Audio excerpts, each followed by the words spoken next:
Good.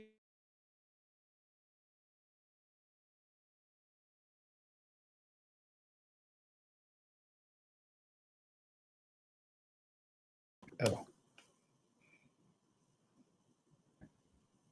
Hey everyone, my name is Chris Sparron, a Senior Vice President of Development and Membership at the Human Rights Campaign.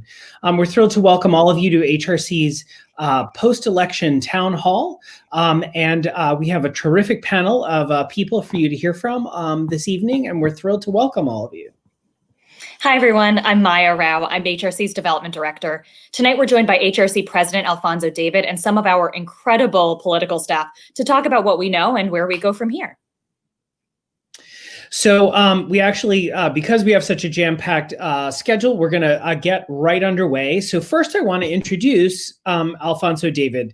As you know, he is our HRC's president. He's an accomplished and nationally recognized LGBTQ civil rights lawyer, advocate, and the first person of color to serve as president of HRC in the organization's history. It's been an interesting first year for Alphonso on the job, and we're thrilled to welcome him here today and to give you an update on everything we know so far from the elections. Alphonso, take it away.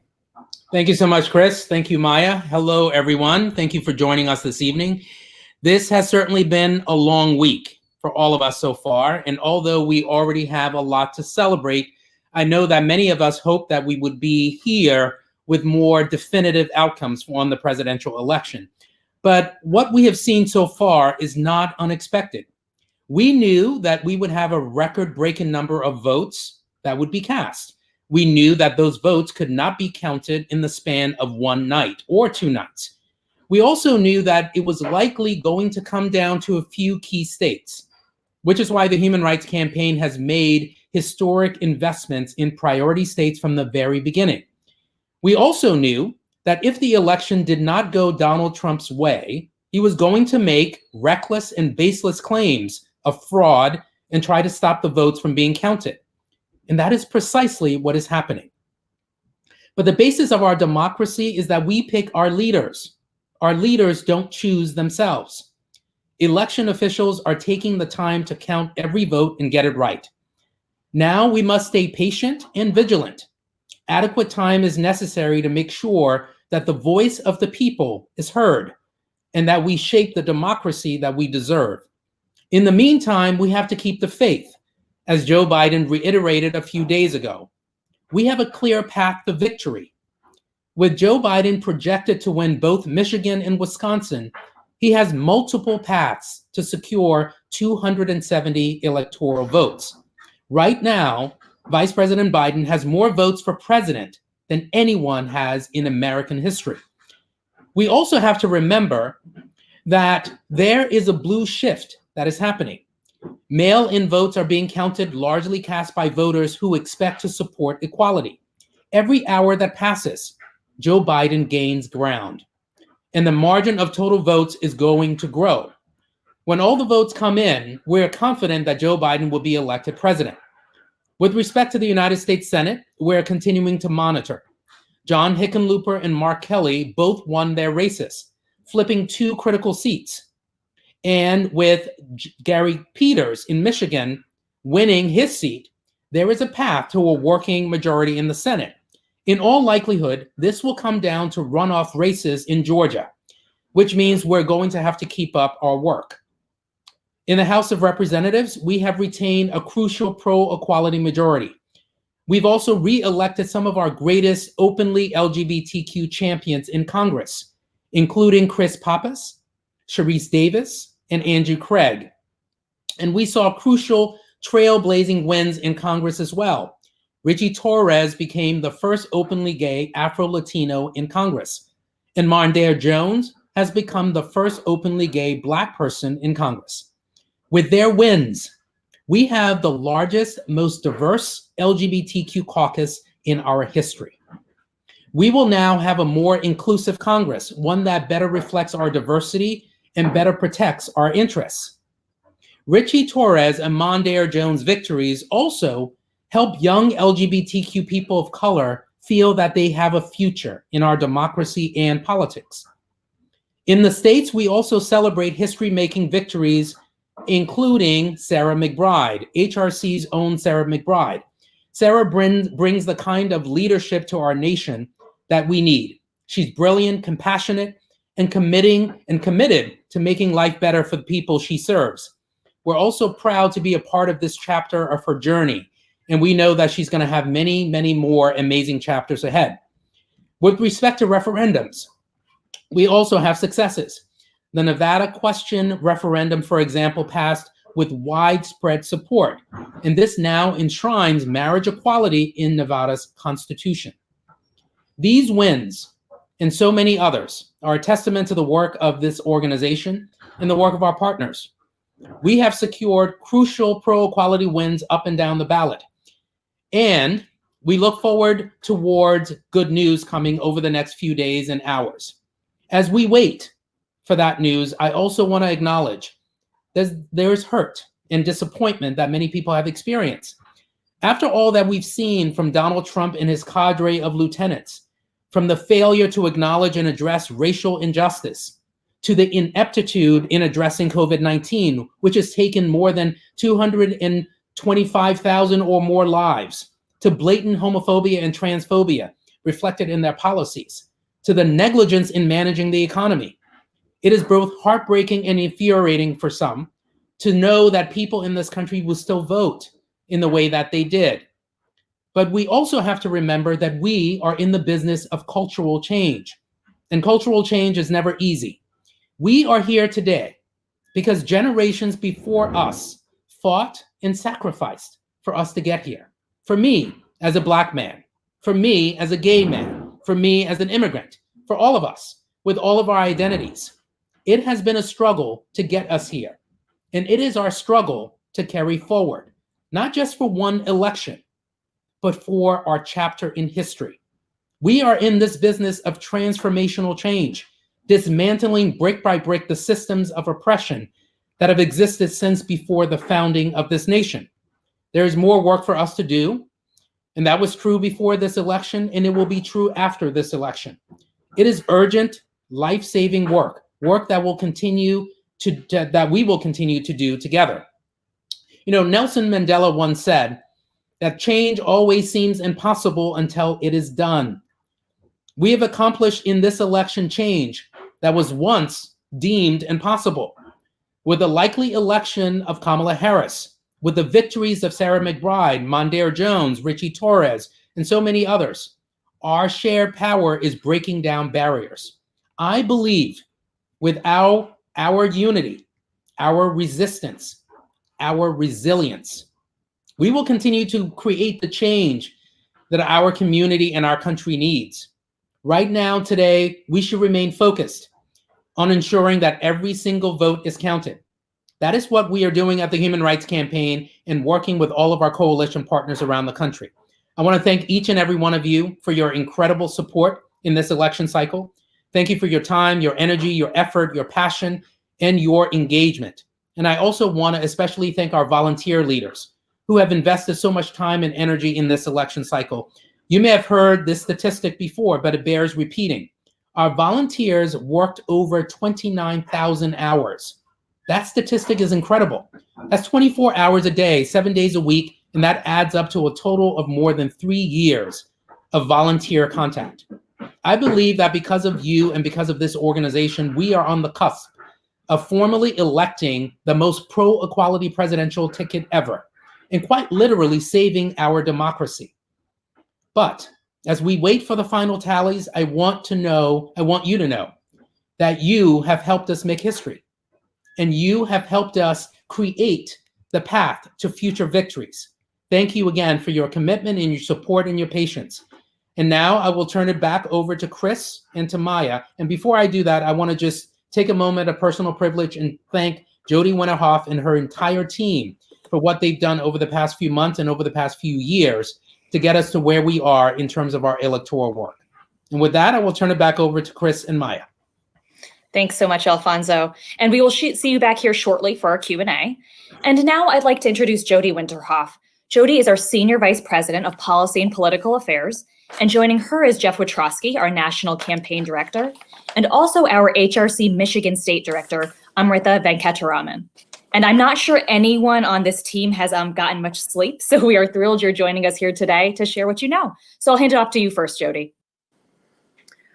Thank you so much. And I want to thank Alphonso too, his steady hand, his leadership, his commitment to this work that we have been doing. Honestly, I can't even tell you how many Zoom events he's been on with candidates, whether they be fundraisers, GOTV efforts, kicking off phone banks. He might not have been in airports, but he has traveled this entire country supporting the candidates that we have endorsed in record number this year. And so I'm thrilled to be here tonight. I'm thrilled to be here with Jeff Witrowski, who's our National Campaigns Director, and Amritha, who's leading our effort in Michigan, and who even just yesterday, she'll update us on being, rolling up her sleeves and being right where the votes are being counted there. I want to echo a couple things Alphonso said, and then just remind us of where we've come from to be here today, and on the cusp of winning a presidential election against one of the worst. Alphonso talked about one of the most pro-equality, but think about the anti-equality antics and impact that Donald Trump and Mike Pence have had these last 4 years. We need to be rid of them. So I want to thank you, the volunteers, for all you have done. And I just want to add one little piece onto what Alphonso said about hearing soon-to-be President-elect Biden say, keep the faith. Yes, I did say soon-to-be, and we're going to see that very soon. We're so close. And I would just remind us that we have lasted over 1,460 days since Donald Trump and Mike Pence were elected. We can muster another day or two of patience as these votes are counted for our ticket. So I tell you, though, these elections are not for the faint of heart. And we know so many of you put your heart and soul into giving your time, your resources, your attention, talking to friends, talking to family about participating and how important this election has been to you. And we could not have done it without you, without question. So many of you also have been with us when we first visioned that because of that election over 1,400 days ago, that we needed to do things differently at HRC and roll up our sleeves in ways that we have never done before. And so when we committed to a core set of 6 states, when we invested in those states and put staff in those states and said, we're going to keep them there until we beat Donald Trump and Mike Pence, you stood with us, you partnered with us, you came through for us. And so we only get to be here today having that conversation because you all believed in it. You believed in the strategy and the vision. We also knew that we needed things like our equality vote model. We had to have a group of people that we could target, not just you as members and supporters or key volunteers. We had to go deeper and broader to have a deeper impact. And we found that through our equality vote model. Who are those allies who will stand with us, who prioritize equality, who know that our community faces discrimination and are members of the community? And so we had that in the equality vote model. So you helped us leverage these tools. So, I would just say a couple things along this path. We also knew that those midterm elections were very important and that we had a shot at winning the House. And we invested in our core states and in some of those House races. And lo and behold, we won and were able to pass the Equality Act in one body of Congress. Had never been done before. And so these elections do have an impact on people's lives. And I would say to you this, and I mean it very sincerely, I do not think that if we were not, I do think that electing Joe Biden and Kamala Harris will save lives in our community and in this country. I believe it with my whole being. And I also believe that it's going to save our democracy. And so in terms of just really thinking where we are today, I really think that those things are important to remember, that our impact is not only on one election, it is on the future of this country. And so as we look ahead and just see a couple of things that have transpired here, it's not just the presidential election that's not finished. We have a number of elections where there's still voting happening. And so we have to keep watching these endorsements. But I want to just give you the top line snapshot. If we went back to 2016, we endorsed approximately 280 folks in that election cycle. If you flash forward to today, in this election cycle, we endorse 650 candidates up and down the ticket. It's because we can see a vision of both needing to play some defense, but seeing some really serious opportunities for offense on LGBTQ equality. And so you're going to be hearing more about in that today and in the coming weeks. So the other thing I want to share with you is 35% of those that we endorsed, that 650, were Black and brown folks, people of color, 11% openly LGBTQ, and 54% were women. And so we also worked hard to partner with the most diverse slate of candidates that we ever have. And we also will see results that come in, that many of those campaigns have been successful. And we look forward to sharing more of that with you as these votes continue to be counted. So historic turnout, historic LGBTQ participation, historic equality voter participation, historic member and supporter participation, and volunteering.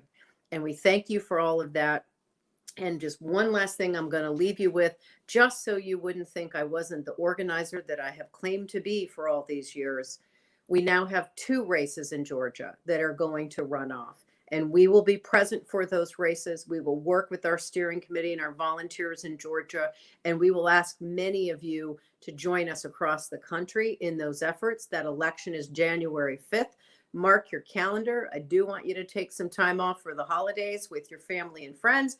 But I want you to think about and make time to volunteer, to financially support our efforts, and to really think about the impact we can continue to have. I'm going to turn it over to Jeff, and I look forward to hearing from Jeff and Amritha, their thoughts and what they've been seeing in these last few days. Take it away, Jeff.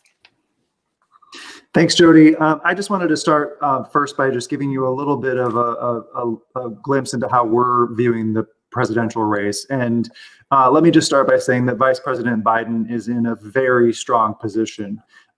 Yes, votes have to be counted and we need to be patient, but we also should be hopeful because as my shirt indicates, with my Joe and Kamala and HRC and me shirt, I think we're going to have a lot to celebrate very soon.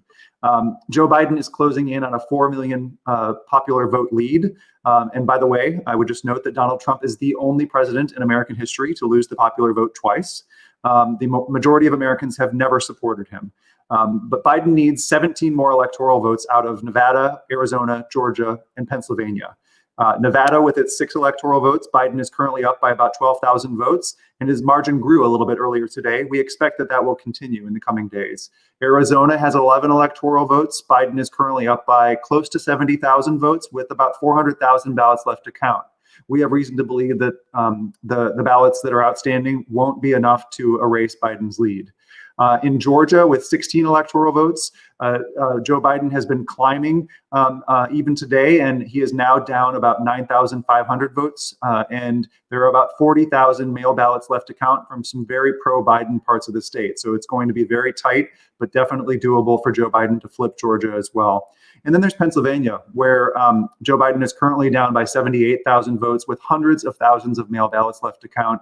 And just looking at the results county by county, we think Biden is in a really, really strong position to win even by a couple of points when all is said and done in Pennsylvania. So we are feeling pretty good and pretty confident about the presidential race. In Congress, you know, as both Alphonso and Jody mentioned, we held the pro-equality House and we helped many pro-equality candidates win very close races. Some of those races have already been called. Many more races are still yet to be called, and the counting is continuing.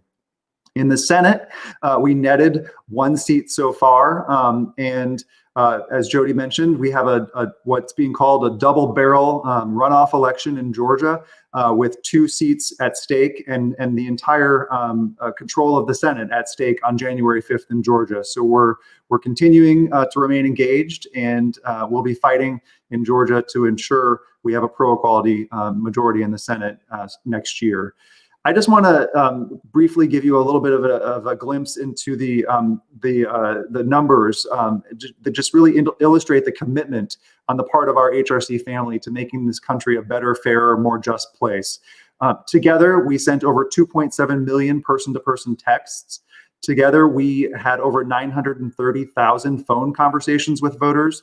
We recruited and engaged more than 5,800 individual volunteers in more than 2,600 volunteer events, and we completed more than 9,500 voter contact shifts. That's 29,000 volunteer hours. If you add that all up, 7 days a week, 24 hours a day, that's more than 3 years of voter contact. So thank you to all of you who participated in those efforts. We had an impact. We tracked early voting data day by day and know that prior to the election, 2/3 of HRC's members and supporters had already voted, and more than 50% of equality voters had early voted as well. So through our collective work, we've grown the political power for the LGBTQ movement. We've heard from several candidates that HRC staff and volunteers have done more for them than any other organization, and you really did show up for our endorsed candidates. Thank you to our members and our volunteers. We are stronger as a movement because of your work. And as Jody and Alphonso both mentioned, I don't think it's an overstatement to say that we not only have saved lives and also our democracy through our electoral work to ensure the outcomes that we're seeing. So when we have final results, we'll take a few minutes to celebrate, and then we'll get on with our work to move equality forward. And for that, you should all be very proud. I want to turn it over to Amrita for a moment just to tell us a little bit about some of the work that she and her team of staff and volunteers did on the ground in Michigan over the last several years, months, and then more recently, the ballot counting operation that's been happening since Election Day. Amrita? Thanks, Jeff. So I have had the pleasure at this point of being HRC Michigan's state director since early 2018. I think it was February of 2018. And the last 3 years has just been an amazing experience. We have built volunteer infrastructure, and just getting to see our pro-equality majority in Michigan really step up and get involved in so many ways has been the highlight of the past 3 years for me. So yesterday, I spent 9 wonderful hours volunteering at the TCF Center in Detroit, observing absentee ballots be counted, and serving as a challenger and a watcher.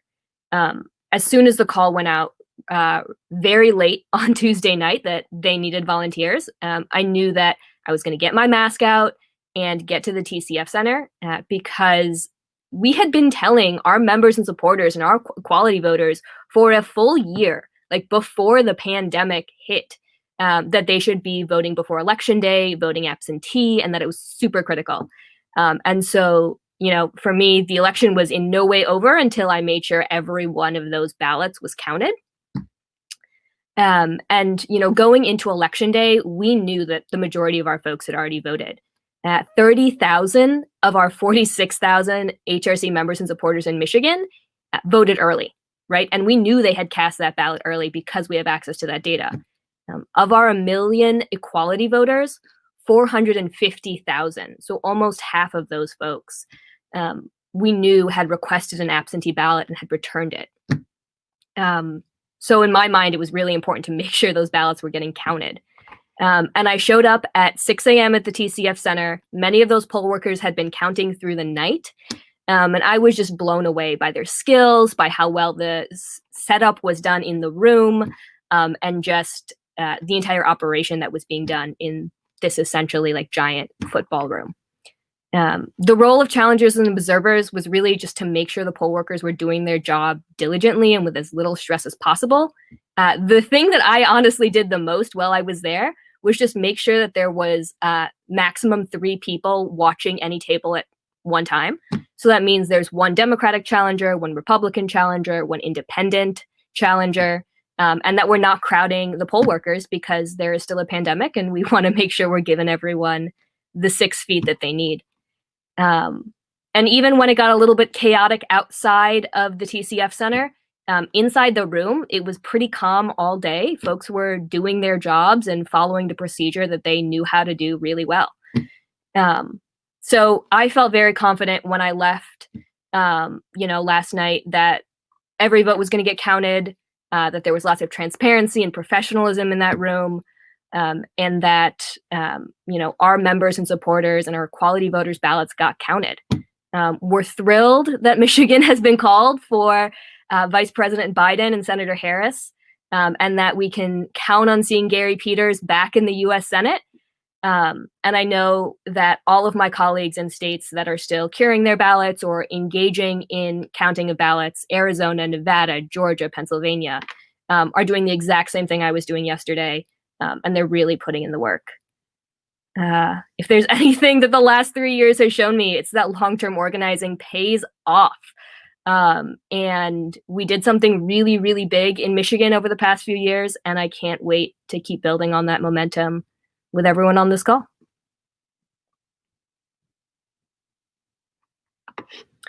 And Jody, I will give it back to you.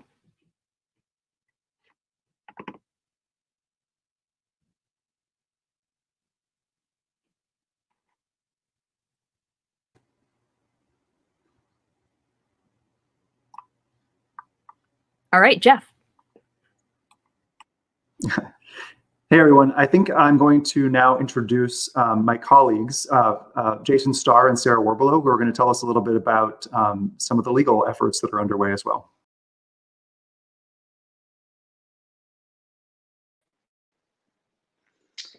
Hi, good evening, everyone. I'm Jason Starr, Litigation Director at HRC. I use he and him pronouns. It's really great to be with you all and be here with my colleagues on this panel tonight. I just want to talk a little bit very briefly about some of the election-related litigation that you may have seen reported. Starting, just sort of echoing Amrita, there have been no real allegations or indicia of irregularities with regard to the vote, ballot collection, or ballot counting. I have to say that election officials across the country at the state and local level have done a good job of following process and also being transparent about what's outstanding and when they anticipate those results and returns to come in. And so we've been set up really well for the voters and the people to determine the election and not courts, which is, of course, the way our democracy is intended. There's always a chance that some of this litigation may become relevant. And so we're, still in the process of counting votes, still in the process of finalizing the election counts and understanding where both of the candidates will fall in these key states and which of these key states will ultimately be decisive. And so we're monitoring that more than anything. And the counting is happening in a way that we think is going to maintain the integrity of that count. And of course, we'll pay attention to the current cases out, particularly in places like Pennsylvania, and I think in Arizona and Nevada, if we do see President Trump or the Republicans seek to litigate there and either stop ballot counting or question the validity of any of that ballot counting. But I think the most important thing to take away is, I think that the campaign and folks have been very prepared. Litigation always ensues after an election, and despite some of the rhetoric and noise around the ballot counting, folks are in place and ready to defend both the counting and ultimately the final results. And so we will keep vigilant and paying attention to what's happening in these key states, especially as the returns come in. And certainly we'll stand ready with all of our partners that are on the ground in these states doing that work to ensure those vote counts are respected and ensure the election can be properly called when all the votes have been counted. Sarah? Thanks, Jason. Hi, everyone. I'm Sarah Warble. I'm the legal director at HRC. And I'm going to take us out of the elections for just a moment, because in the midst of everything else that's been going on, the Supreme Court heard oral arguments with the newly made up court in the first case to directly impact the rights of LGBTQ people yesterday morning. The case is called Fulton versus the City of Philadelphia. And the question at issue is whether or not the City of Philadelphia can enforce its non-discrimination provisions when a contractor in the child welfare services wants to be able to refuse to certify the homes of same-sex couples as appropriate places for children in the foster care system to be placed. Now, the contractor, Catholic Social Services, or CSS, is requesting a religious exemption. They believe that under the First Amendment, they should be able to pick and choose based on their religious beliefs what families that they will certify and ultimately that they will work with over time. The oral arguments really give a glimpse into how the court, particularly the newly conservative court, is thinking about these issues. It doesn't seem likely that the court will end up in the most extreme position of upending our First Amendment jurisprudence, although that certainly is still on the table.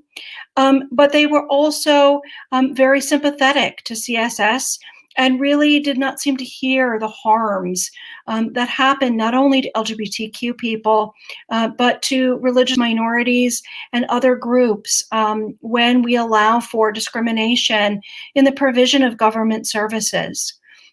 There's a lot of ways that this case could turn out, including still potentially a win for non-discrimination provisions, or a narrow decision in which the court decides that CSS, in this particular instance, because of the way that the city's policies are structured, should be given an accommodation, but it's not something that would be permitted nationwide, or it could be much more sweeping. And of course, one of the real risks here is that not only is it a problem for people who are seeking to participate in child welfare services, but there's a real harm to the kids in care. And if it's a broad decision, that this could impact the entirety of our social safety net. All of those programs that people rely upon at the city level, the state level, and the federal level when they find themselves in need. Shelters, emergency shelters and homeless shelters, food banks, provision of services to runaway and homeless youth. Really, the consequences could be quite sweeping. So we're going to be monitoring this case closely. The earliest we would expect to get a decision would be in late January. And of course, knowing the Supreme Court, this could drag out until the end of June when they are required to issue their final decisions from the term. And so we'll be back with you to talk about the case once we know the outcome and help you understand how it will impact LGBTQ people and everyone else as we move forward. With that, I'm going to turn it back to Chris. Thanks so much. Thank you so much, Sarah and Jason. You know, I've been on staff at HRC for, this is my 7th presidential election to be on the team. And we have been building and building to this moment. And I've never seen a level of sophistication like what we have been able to accomplish this cycle. I want to remind all of you that we are, you know, so sophisticated. We were smart enough to be in Wisconsin, Arizona, Michigan, Nevada, and Pennsylvania. Think about the states we're hearing about and talking about right now. Those are the states we've invested in for the last 4 years to build. So I think when you think about your support of this organization and the impact that you've had, think about those states and the places all around the country, including places like Georgia, where we have incredible volunteer infrastructure and staffing to really make a difference in the elections. Truly united, we are rising for equality in a way that we never imagined before. So I'm going to bring the whole panel back now. We're going to actually begin a much more interactive question and answer section. So we're thrilled to have everybody back on screen with us. And I'm actually going to start the questions off with the first one for Alphonso. Alphonso, so, you know, we know that Biden and Harris received the highest voter turnout and the popular vote, record-breaking in the history of America. But Trump's base also expanded significantly in this election. And one of our members is asking, you know, what the impact of that expanded base will be and how we navigate the world with, you know, a very mobilized base for us, but also sort of this, you know, this other group of folks who need some help getting to the right side of history. Well, thank you for that question, Chris. So you alluded to this in the question itself. We anticipated a record high voter turnout, which is what we have. We have more people voting in this election than any other election in modern history. And in fact, the more people voted in this election than any other election since 1900. So with increased voter engagement, we expected an increase in voters, both supporting Joe Biden and supporting Donald Trump. Now, what this tells us is how much work we have to do. We, the Human Rights Campaign, and you, by extension, are in the business of culture change. And we know we have to reach across the aisle. We know we have to make sure that people understand that what we're fighting for is not anything it's not some abstract principle. It's not some foreign principle. It's just to really make sure that LGBTQ people are treated with respect and dignity, that they're afforded with all of the rights and the privileges and protections as their neighbors. And that is the work that we have to do. Now, we know that we have made significant advances over the past several years and decades. All of us remember, well, some of us, depending on your age, remember that not too long ago, it was criminal for LGBTQ people to engage in private, consensual, intimate conduct. It was criminal in certain states. We also know that in many states, not too long ago, it was okay to fire LGBTQ people from their jobs.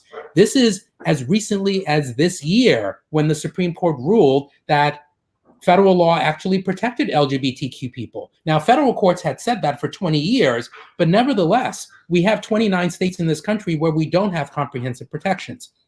So we have made significant advances, and we make those advances not necessarily just through legislation, not through winning cases in court, but really through engaging with our neighbors, with our colleagues, to make sure they understand that what we are fighting for is the exact thing that they have, which is freedom and liberty and justice and fairness. And that is the work that we still have yet to do. So this is not surprising to us that we had more people voting for Trump, because we knew that we would have a higher voter turnout. What it does do is highlight for us the work that we still have yet to do. Great. Thank you. Maya, you want to ask the next question? Yes, thanks so much, Alphonso, and thanks, Chris. Sarah, this next question is for you. So how much does the political leaning of each state's Secretary of State actually impact their decisions on these voting processes? So can each state really trust their Secretary of State to put democracy before party? So secretaries of state do take their obligations very seriously. They are sworn in like any other elected position. But of course, the way in which Secretary of State leans in terms of conservative or progressive certainly influences how they approach these issues and how they think about how their role in the process. That being said, when we look across sort of all of the roles, whether it's a governor, a lieutenant governor, attorney general, a Secretary of State tends to be one of the less political positions in general. And we really should put a lot of faith in the fact that they have an interest in our democracy and really trust in this process. Great. Thanks, Sarah. So Alphonso, another hard question for you. Do you believe that President Trump and Mike Pence will honor a peaceful transfer of power? Question is, answer is no, we don't. Mm-hmm. Donald Trump has shown us time and time again who he is, and we should not expect him to change.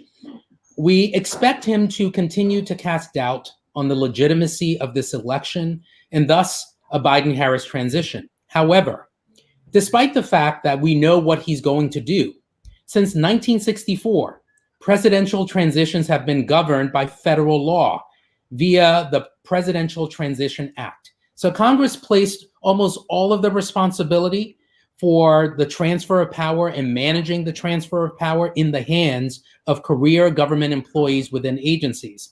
This means that when it comes to the matter of transition, the president and those that are immediately surrounding them are not really as important. And I may have misspoke when I said that they are going to be career government employees. The act requires at least 4 entities to be in place 6 months before the election. So you have to have a coordinator, You have to have a White House Transition Coordinating Council. The agency has to have a Transition Director Council, and you have to have individual agency councils. So the law requires that each of those have to be staffed by non-political appointees. So we already have a statute that's going to govern the transition of power. We understand that we're going to have some opposition from Trump and potentially Pence, but at the end of this process, it shouldn't matter. The law should actually govern the transition of power, and we hope and expect, with some wrangling, that we will ultimately get to that point. Great. Thanks, Alphonso. I know that's a question that's on pretty much most of our minds right now. So this next question's for Jody. Jody, at this point, what can people do to help the Biden campaign or some of these states without races called? Or is it just people should sit and wait and see how things go? Well, we've been posting, and I hope that somebody on this can share with the group that's on, links to being able to help cure ballots, or if there are volunteer opportunities to do that. We do want it to be coordinated because we don't want multiple entities contacting the same individuals and confusing them if they have a ballot that needs to be fixed or cured. And so our teams are already engaged in the states, and we have a number of volunteers who've been helping with this effort.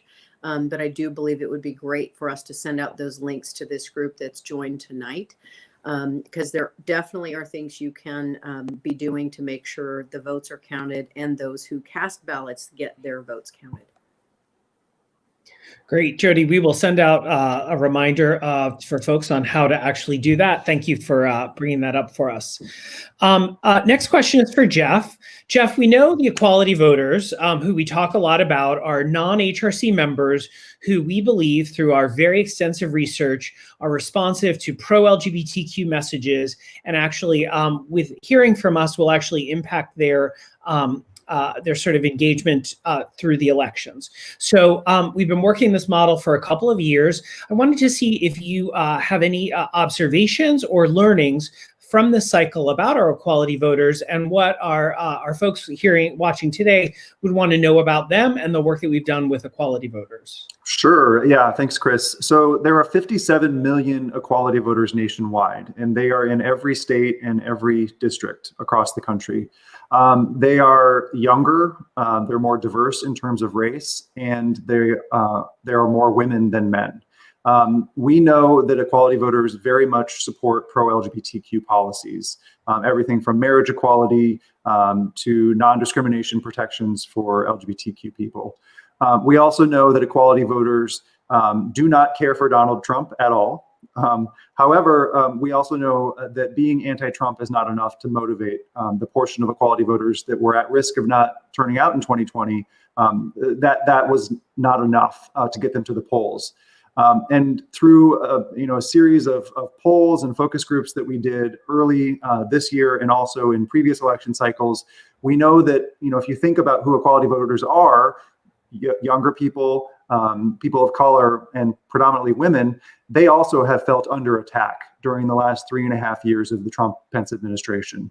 And so the message that worked most to motivate equality voters to the polls was a message of unity and uniting with one another across identities, across marginalized communities, and showing up for one another and having each other's backs. And so that was a message that we used throughout our communications in this election cycle. Mail, phones, digital advertising, everything that we posted on social media had a portion of this messaging. And it worked. As I mentioned earlier, a majority of equality voters voted early. And we're excited to see, once we get the data back, how many equality voters turned out on election day, because we think the numbers are substantial. That's great. Jeff, thank you. And before we go to the next question, Amritha, since you were on the ground, did you, like talking to equality voters, any observations or, even sort of interactions or anecdotes that you want to share with folks about the actual experience? Those of us in the national office were focused on the science, but you were actually executing. So I'd love to hear a little bit about the experience on the ground. Yeah, for sure. I mean, I think what Jeff said about not being motivated by the negative message was really important and true. And so if we just talked about all the bad things that were happening in the world, folks knew that. But the message of you have something you can do about this resonated really well. And that's why our volunteer teams were so robust. It's because people wanted to be the difference. And I think in many cases they were. That's great. Well, and our unity message obviously was quite important, and we'll be continuing with that message through the transition period as well as the work ahead in Georgia. Really, when we all come together from our various backgrounds, we really are quite a powerful force. Maya, next question. Thanks, Chris. So Alphonso, we talked a couple of times through this about just the incredible slate of endorsed candidates we had. Top of the ballot, down ballot races. It might still be too early to know, but how do you think HRC candidates fared on Tuesday night? So in the 2020 cycle, and either Jody or Jeff, I think, made this point, the Human Rights Campaign endorsed more than 650 candidates for office, and that ranged from the presidency to city councils. So those endorsements were up by 35% from 2018. And it's worth noting again that they were largely 34% people of color, 11% LGBTQ, more than 50% women. At this point, we're still looking at the numbers, but we are seeing some significant gains. With respect to the candidates we endorse for the House of Representatives, 77% of them won their races, with 10% still outstanding. For our Senate endorsed candidates, 52% won their races, with 16% that are still outstanding. So we have those general numbers. We're still tracking some of the races that are still, of course, have not been called. And we should have a little bit more clarity in the next few days. Terrific. Jason, I have a question for you. So will the Trump-Pence lawsuits, and we appreciate your legal background here, will the Trump-Pence lawsuits in Pennsylvania, Michigan, and Georgia have any effect before or after results are certified? It's a good question. It's unclear. So there's, as I mentioned before, there's two questions, right? There's one question intrastate, which is once all the votes are counted and the final election counts are known in those states, will the margin between Joe Biden and Donald Trump be such that any number of votes that are being challenged, or the universe of votes that anybody's going to have to identify that may be subject to be contested under state law. And so we'll have to see whether any of those margins will give rise to material challenges in those states. And so particularly for the presidential election, that'll be relevant. And of course, because it's a winner-take-all model in most of our states, then we'll also have to look at the Electoral College map and see whether any of those states become decisive, right, in the Electoral College. And so right now, what we know is that we got to keep counting those votes, and we got to make sure that the folks who are doing that counting, and the folks like Amrita who are observing and making sure that everything is in accordance, and we can have faith that those final tallies are the real reflection of what the voters chose in that state. Right now, the issues that the Trump administration is raising in some of the lawsuits don't really go to whether the votes should be counted. All votes are counted under our law. They really are about whether ballot curing should be able to happen here in this place or this county, whether there is a handful of votes in a location that were alleged to have been received after the 7 p.m. cutoff. And so there are these little marginal issues that we got to pay attention to. But right now, there's no real sort of major constitutional question or any, again, like I said, allegations that in any state or jurisdiction that there's been a degree of irregularity so as to call into question the counting that's happening right now, or ultimately the validity of those vote counts once they're certified. So just once again, fantastic work making sure you get to the point where those margins are such that courts don't really have anything to say about the expression of the people. Great, thank you. Maya. Thanks so much, Jason. Jody, this next question's for you. And it's a big question. Regardless of the outcome of the presidential election, Congress is still divided. And given that Mitch McConnell will remain the Senate Majority Leader, what will HRC need to do differently to advance the Equality Act? So you always ask the easy ones to me, Maya. Thank you for that. Look, it's going to take some work, and it's going to take leveraging the relationships we have to advance it. We also have the first steps of likely being able to soon pass it in the House and move it forward. What is different this time is we will have a White House on our side. And so we have 2 of the 3 that we need to move this.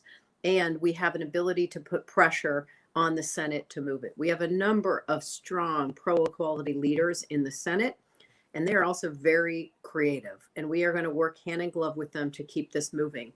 But I guarantee the folks who are on this call, we are going to need you to talk to your senators and your Senate leaders that you've built out relationships with, or we may need you to do a little more work there. They need to hear from people back home. They need to know that discrimination exists, and they need to hear that there's a remedy. And so, we want to partner with you too in this effort. It's going to take all of us. And so I look forward to doing that with you, but it's going to take a lot of work, but there still are potential ways we can do it. Jody, thank you. What I love about HRC is we always find a path forward. If there's a wall that's too high, we go around it, or we dig a hole underneath it. If there's an obstruction about what is happening, we figure out how to change hearts and minds and really open people up to what we're about, which is really about just wanting to live our lives fairly and equally like everybody else. I'm so moved to get to work with all of you. And really, we just have such a great history of navigating huge challenges. So Alphonso, the last question is for you. And it's just, navigating a lame duck session also feels like a stressful moment for us and our community. Tell me about any concerns you might have making it through that period of time, and what we can do as members and supporters through that session, and then even alluding to what Jody was talking about on the other side, what we can do with our members around the country and what we're going to be asking of them in the next couple of months as we move past January. Sure. So the key for the lame duck session is the House of Representatives. Speaker Pelosi and the House of Representatives are not going to allow any anti-LGBTQ legislation to be advanced. So for any of you who are concerned about anti-LGBTQ legislation being advanced, I don't see that happening. The House of Representatives has been incredibly supportive of LGBTQ issues. We have the majority in the House, and they support equality. Having said that, we also know that over the past 4 years, the Trump administration has issued executive order after executive order, regulation after regulation, with the goal of stripping away protections from LGBTQ people. And there is a risk that they could take additional steps. I think they've taken so many steps, I'm not sure what else they could do. And the steps that they've taken have largely been, we believe, unconstitutional and not supported by the law. The executive branch does not have the authority to pass laws. And that's what Trump has tried to do for the past 4 years. To get to the core of what you can do is to make sure that you continue to support the organization. And as we go through the next few weeks, because hopefully, as we transition, the Trump administration will be focused on transition as opposed to continuing to sow division. But to the extent they do that, we will be communicating with all of you to make sure that we are very strategic in how we can communicate with our elected officials to make sure that we stop any nefarious acts that the Trump administration may try to advance over the next 2 months before, hopefully, they are removed from office. But ultimately, the goal here is to make sure that we create a foundation and a platform where we can advance pro-LGBTQ legislation, pro-LGBTQ regulations moving forward. And hopefully we'll be able to do that, certainly with the Biden-Harris administration and with a new legislature. Great. Thank you so much, Alphonso. And I want to thank everyone on the panel today for making the time for us. We know these are really uncertain times, but we also know there's no uncertainty about our mission, about what we stand for, about what we believe in, and about what we're going to accomplish together, united for equality. And getting to see so many of our members and supporters joining us tonight has been really incredible. We have a huge turnout. And I want to remind all of you, for those of you who are members of HRC, we hope you will renew. For those of you who feel like maybe I didn't do enough actually through this election cycle, there's going to be huge opportunities around the Georgia races. You're going to hear from us about supporting our super PAC and helping us really shore ourselves up. And as Jody alluded to, even on the other side, passing legislation requires engagement, determination, hard work, and steadfast focus. And we're going to be asking all of you to engage in many, many different ways, from volunteer hours to providing financial support. We need you.